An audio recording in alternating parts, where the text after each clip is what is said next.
గోదావరి ఖనిలోని గోదావరి నదిలోకి విషతుల్యాలు కాలుష్య కొరల్లో గోదావరి ఉన్న ప్రమాదపు అంచుల్లో పారిశ్రామిక ప్రజలు ఉన్న ఆర్ఎఫ్సిఎల్ యాజమాన్యం గాని పొల్యూషన్ కంట్రోల్ బోర్డు నగరపాలక సంస్థ అధికారులు గాని నిమ్మకు నీరెత్తినట్లుగా వ్యవహరిస్తున్నారు. గోదావరి నదిలోకి నేరుగా ఆర్ఎఫ్సిఎల్ నుంచి రసాయనాలతో కూడిన నీరు కలిసి ప్రజల ప్రాణాలకు ముప్పు వస్తున్నా పట్టించుకోకుండా పాలకులు, ఆర్ఎఫ్సిఎల్ యాజమాన్యం, పొల్యూషన్ కంట్రోల్ బోర్డు అధికారులు చేసిన తప్పిదం వల్లే కలుషిత నీరు నేరుగా గోదావరిలో కలుస్తున్నాయి.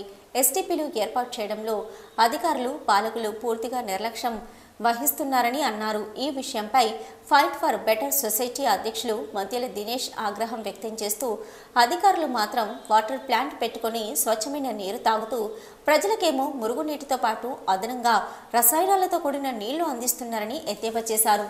ప్రజలు రోగాల బారిన పడుతున్నా పట్టించుకోవడం లేదన్నారు.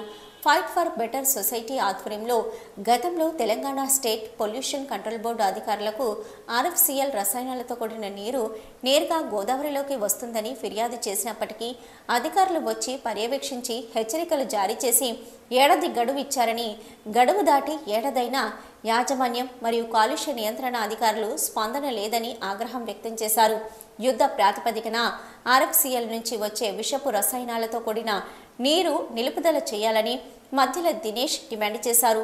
అదేవిధంగా ఎస్టీపీలు రామగుండం నగరపాలక సంస్థ ఏర్పాటు చేయాలని, స్వచ్ఛమైన నీరు అందించాలని సంబంధించిన అధికారులను కోరుతూ నూతనంగా ఎన్నికైన ఎమ్మెల్యే వీటిపై ప్రత్యేక దృష్టి సారించాలని కోరారు.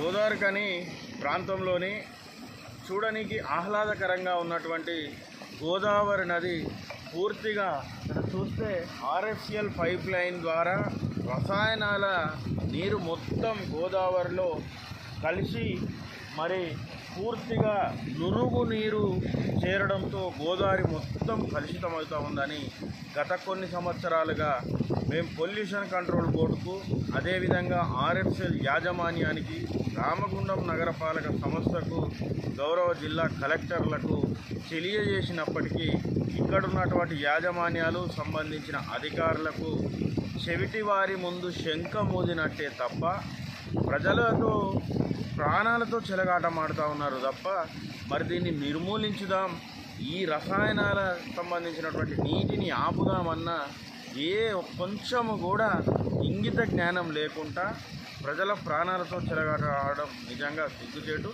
ఈ నీరు మొత్తం కలుషితమయ్యి ఇక్కడ ఉన్నటువంటి గోదావరిలోకి ప్రవేశించి మరి ఈ కార్పొరేషన్లో దాదాపు 70,000కు పైగా గృహాలు ఉన్నప్పటికీ మరి ఆ నీరు మొత్తం సరఫరా అవుతూ ఉంటే ఆసుపత్రుల పాలై అనేకమైనటువంటి రోగాల బారిన పడుతూ ఉన్నారు. రేపు 2 నెలలలో మరి సమ్మక్క సారలమ్మ జాతర ఉంది. మినీ మేడారంగా పిలిచే అటువంటి గోదావరి ఖనిలో మరి సమ్మక్క సారలమ్మ జాతరకు లక్షలాది మంది భక్తులు ఇతర జిల్లాలు, ఇతర రాష్ట్రాల నుంచి చేరుకుంటూ ఉన్నారు.